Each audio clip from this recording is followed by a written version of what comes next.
안녕하십니까. 법무민지구의 하성원 변호사입니다. 지난번 동영상에서 말씀드린 대로 오늘부터 상가임대차보호법의 내용에 대해서 설명해 보도록 하겠습니다. 상가임대차보호법이 담고 있는 내용은 여러 가지가 있죠.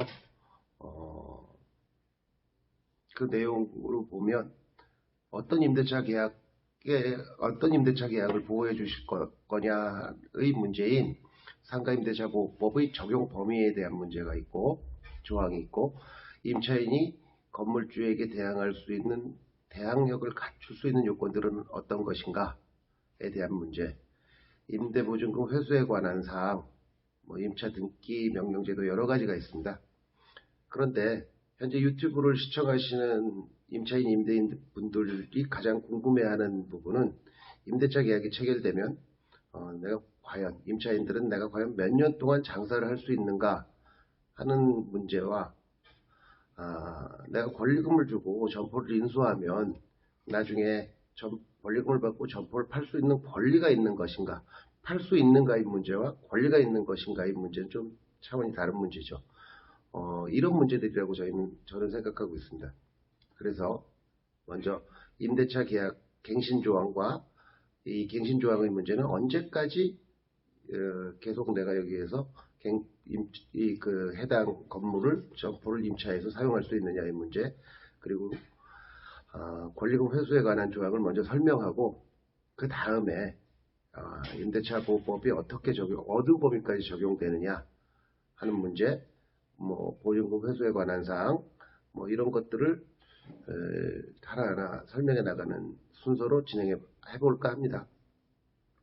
이번 회차에서는 임차인이 목적물을 얼마 동안 사용할 수 있는가의 문제에 대해서 먼저 설명해 보도록 하겠습니다.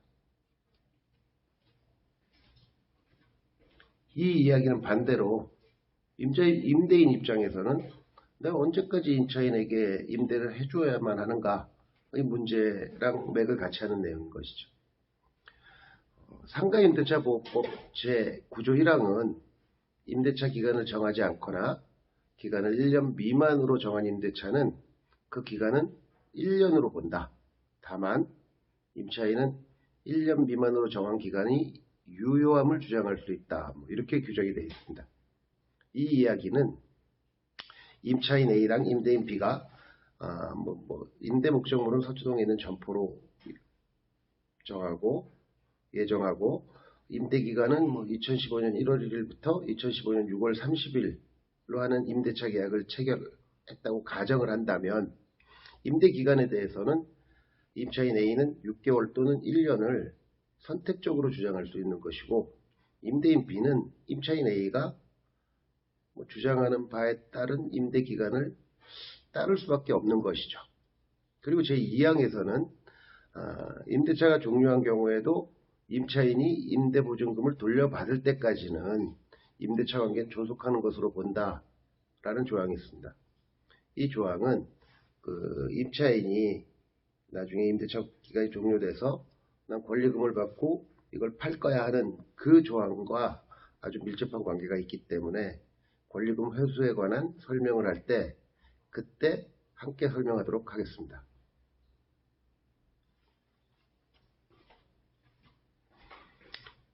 이렇게 임차인 A와 임대인 B가 임대차 계약을 체결하면 임대 기간이 종료될 즈음에 임차인 A에게는 갱신청구권이라는 게 생깁니다. 그 갱신청구권이 어떤 내용이냐 하면, 임대차 기간이 종료될 즈음에, 그러니까 법상으로는 종료 6개월 전부터 1개월 전 사이에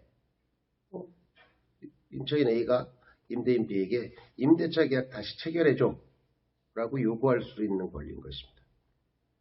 그리고 이 갱신청구권은 임대차 계약 기간이 총 10년을 넘지 않는 범위에서만 가능합니다. 자, 이제 상가임대차보호법 제10조 계약 갱신의 요구 조항 내용을 살펴보도록 하겠습니다. 제1항에서는 임대인은 임차인이 임대 기간이 만료되기 6개월 전부터 1개월 전, 이 대목 굉장히 중요합니다. 그 사이에 갱신 계약을 요구할 경우에 임대인은 임차인에게 정당한 사유 없이 거절하지 못한다 규정되어 있습니다. 다만 다음 각 호의 어느 하나에 해당하는 경우에는 그러하지 아니하다가 제 1항의 내용입니다. 즉 임차인 A와 임대인 B가 아까 예를 들었던 임대 목적물 초동점포 임대기간 2019년 1월 1일에서 2019년 12월 30일로 하는 임대차 계약을 체결하고 나면 임차인 A에게는 2019년 7월 1일 그러니까 6개월 전부터 11월 말 사이에 1개월 전 사이에 임대인 B에게 임대차 계약 다시 체결해줘 라는 통보만 하면 전과 똑같은 내용으로 다시 임대차 계약이 체결되는 것입니다. 그런데 예외적으로 임대인 B는 임차인 A의 갱신 청구를 거절할 수 있는 상황을 상가임대차 보호법이 또 다음 항에서 규정을 하고 있습니다. 그 첫 번째가 임차인이 상기의 차임액에 달하는 금액을 연체한 사실이 있는 경우,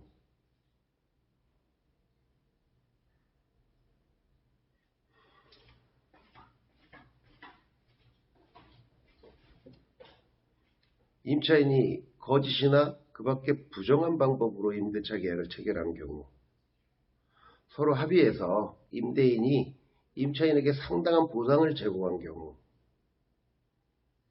임차인이 임대인의 동의 없이 전대를 한 경우, 임차인이 임차한 건물의 전부 또는 일부를 고의 또는 중대한 과실, 경과실은 제외하는 거죠.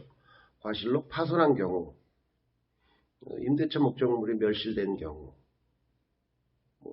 앞에 1호에서 5호까지는 조문을 보시면 다 아는 내용일 거고, 그 부분에 대해서는 익히 여러분들도 잘 알고 계시기 때문에 추가의 설명은 필요 없을 것 같습니다.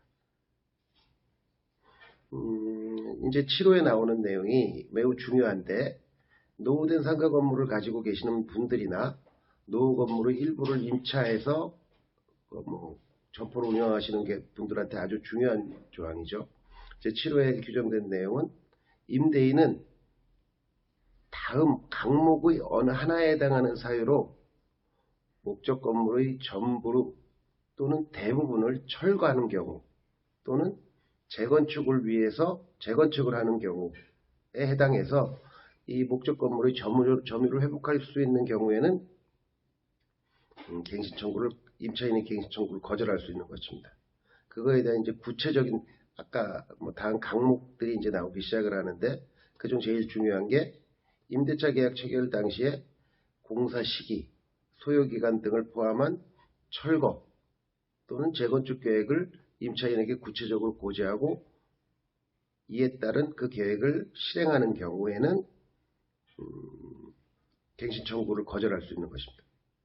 즉 임대인 B가 리모델링이나 재건축을 하기 위해서 건물의 대부분을 철거하거나 재건축을 하려고 할 때 임차인의 갱신 청구를 거절하려면 임대차 계약 체결 당시에 공사 시기, 소요 기간 이런 것들을 전부 다 포함한 철거 또는 재건축 계약을 임차인에게 구체적으로 고지하고 그 계획에 따르는 경우에 한해서만 가능하다는 것입니다.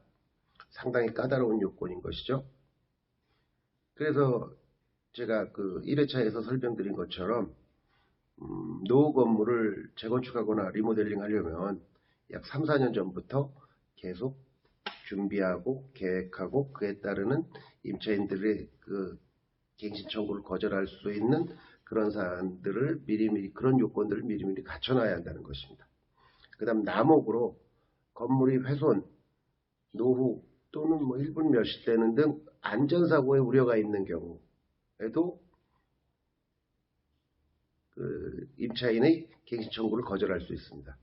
이런 경우들은 보통 임대인들이 입증하기 위해서는 대체로 그 건물에 대한 안전진단을 신청해서 안전진단을 받은 그 결과로 D등급, E등급 이런 경우들이 많이, D등급은 조금 다툼의 여지가 있는 것 같고 2등급 받으면은 확실한 것 같고, 그런 것들을 증거자료로 제출을 해서 근거 자료로 갱신 청구를 거절하고 있는 것이 요즘의 실상이라고 할 수 있습니다.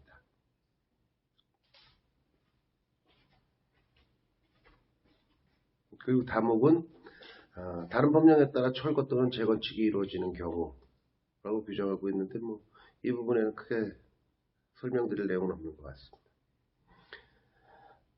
오늘 제가 유튜브 동영상을 통해서 말씀드리고자 하는 내용들 중에 중요한 내용은 첫 번째가 임차인은 갱신 청구권을 통해서 임차 목적물을 사용할 수 있는 기간은 최장 10년이라는 것입니다. 그리고 임대인은 노후 건물 리모델링을 재건축하려고 할 때 반드시 공사 계획 시작하기 한 3, 4년 전부터는 임대차 계약을 체결하면서 계약서에 임대차 계약 체결 당시의 그걸 재건축하는 공사 시기, 소요 기간 등을 포함한 그 철거 계획들을 충분히 알려야 한다는 내용인 것입니다. 그리고 임차인의 입장에서 갱신 청구를 하는데 필요한 갱신 청구를 할 수 있는 기간은 임대차 기간 만료 6개월에서 1개월 전까지라는 점인 것입니다. 이거 반드시 기억하셔야 될 내용인 것 같습니다. 오늘 동영상도 여기서 줄여볼까 합니다. 다음 회차의 내용은 오늘 설명한 갱신 청구에 있어서 조금 미진한 부분이 있다면 그 부분하고 또 묵시의 갱신이라는 조항, 아무 의사표시를 안 했을 때 어떠한 방법으로 갱신 청구가 임대차 계약이 갱신되는가 하는 문제에 대해서 설명하고자 합니다. 봐주셔서 감사합니다.